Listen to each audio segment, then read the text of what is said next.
कुरुक्षेत्र के युद्ध में जब अर्जुन ने भगवान श्री कृष्ण से पूछा, हे माधव, कोई व्यक्ति पाप कर रहा है, यह जानते हुए भी कि वह पाप है, फिर भी वह उसे करता क्यों है? क्या वह अपनी इच्छा से करता है या कोई अन्य शक्ति उसे विवश करती है? श्री कृष्ण मुस्कुराए और बोले, हे पार्थ, तुम्हारा यह प्रश्न बहुत गूढ़ है। उत्तर समझाने के लिए मैं तुम्हें एक कथा सुनाता हूँ।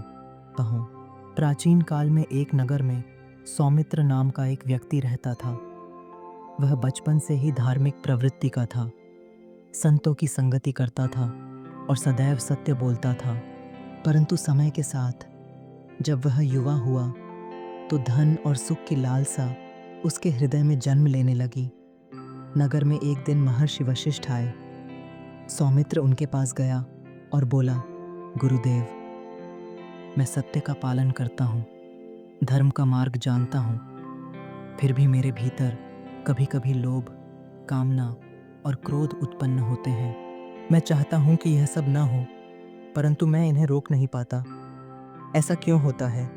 महर्षि वशिष्ठ मुस्कुराए और बोले, वत्स, इसका उत्तर तुम्हें एक अनुभव से मिलेगा। वशिष्ठ ऋषि सौमित्र को एक घने जंगल में ले गए। वहां एक बहुत ही सुंदर सरोवर था।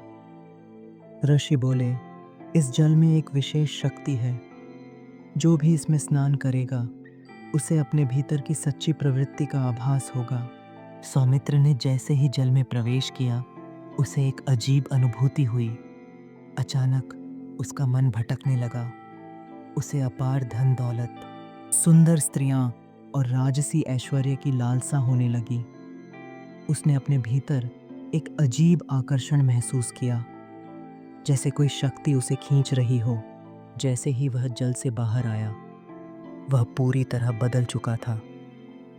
अब उसमें लोभ, काम और अहंकार की तीव्र भावना उत्पन्न हो चुकी थी। उसने महर्षि से कहा, गुरुदेव, मेरा हृदय बदल गया है। मैं अब स्वयं को रोक नहीं पा रहा। मेरे भीतर धन कमाने की तीव्र इच्छा जागृत हो गई है। मैं यह जानता हूँ कि यह उचित नहीं है, फिर भी मैं इसे रोक नहीं पा रहा। महर्षि वशिष्ठ मुस्कुराए और बोले, वत्स, यही मोह है, यही कामना है। यह वही शक्ति है जो मनुष्य को उसके ज्ञान के बावजूद पाप की ओर धकेलती है।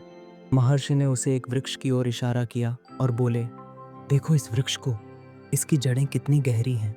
जब तक जड़ें जीवित हैं तब तक इसे गिराया नहीं जा सकता। सौमित्र ने पूछा, इसका क्या अर्थ है? गुरुदेव, महर्षि बोले, मनुष्य के भीतर काम, क्रोध और लोभ की जड़ें बहुत गहरी होती हैं। वह जानता है कि यह सब पाप है, फिर भी वह इन्हें रोक नहीं पाता, क्योंकि वह इनका दास बन चुका होता है। यह जड़ें दो कारणों से गहरी होती जाती हैं। पहले उसकी पुरानी आदतें और दूसरा उसकी वासनाएं। जब तक वह इनकी जड़ों को नहीं काटता, तब तक वह बार बार उसी पाप में गिरता रहेगा। श्री कृष्ण बोले, हे पार्थ, यही कारण है कि मनुष्य पाप में फंसता है। यह मोह और वासना की जड़ें उसे विवश कर देती हैं। जब तक वह इनका नाश नहीं करता, तब तक वह पाप से मुक्त नहीं हो सकता।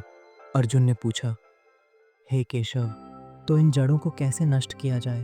श्री कृष्ण बोले, केवल दो उपाय हैं। पहला, सत्संग और ध्यान द्वारा अपनी चित्त वृत्तियों को निर्मल बनाना। दूसरा, ईश्वर की शरण में जाकर उनका स्मरण और भक्ति करना। जब मनुष्य भगवान में लीन हो जाता है तो ये जड़ें स्वयं कट जाती हैं। महर्षि वशिष्ठ ने सौमित्र से कहा, वत्स, यदि तुम इस मोह से मुक्त होना चाहते हो तो भगवान के नाम का स्मरण करो और सत्कर्मों का अभ्यास करो। सौमित्र ने महर्षि की बात मानी। वह पुनः अपनी पुरानी आदतों को छोड़कर ध्यान, भजन और सेवा में लग गया। धीरे धीरे उसकी इच्छाएं समाप्त होने लगीं और एक दिन वह पूर्ण रूप से निर्मल हो गया। श्री कृष्ण ने अर्जुन से कहा, वासनाओं से जकड़ा रहेगा। हे पार्थ, जब तक मनुष्य मोह और वासनाओं से जकड़ा रहेगा तब तक वह पाप करता रहेगा, परंतु जो व्यक्ति भगवान की शरण में आ जाता है उसका चित्त निर्मल हो जाता है और फिर वह न कभी पाप करता है, न ही पाप की ओर आकर्षित होता है। अर्जुन को अब उत्तर मिल चुका था। उसने श्री कृष्ण को प्रणाम किया और कहा, हे माधव, अब मैं समझ गया कि मनुष्य पाप क्यों करता है और उससे मुक्ति का उपाय भी क्या है। शिक्षा, मोह और वासना मनुष्य को विवश कर देते हैं, भले ही वह सही और गलत जानता हो। सत्संग और ध्यान से इन वृत्तियों को नियंत्रित किया जा सकता है। भगवान की भक्ति और स्मरण से मनुष्य की आत्मा निर्मल होती है और वह पाप से बचता है। जैसे वृक्ष की जड़ें गहरी होती हैं, वैसे ही मोह की जड़ें भी गहरी होती हैं। इन्हें हटाने के लिए दृढ़ संकल्प और आध्यात्मिक अभ्यास जरूरी है।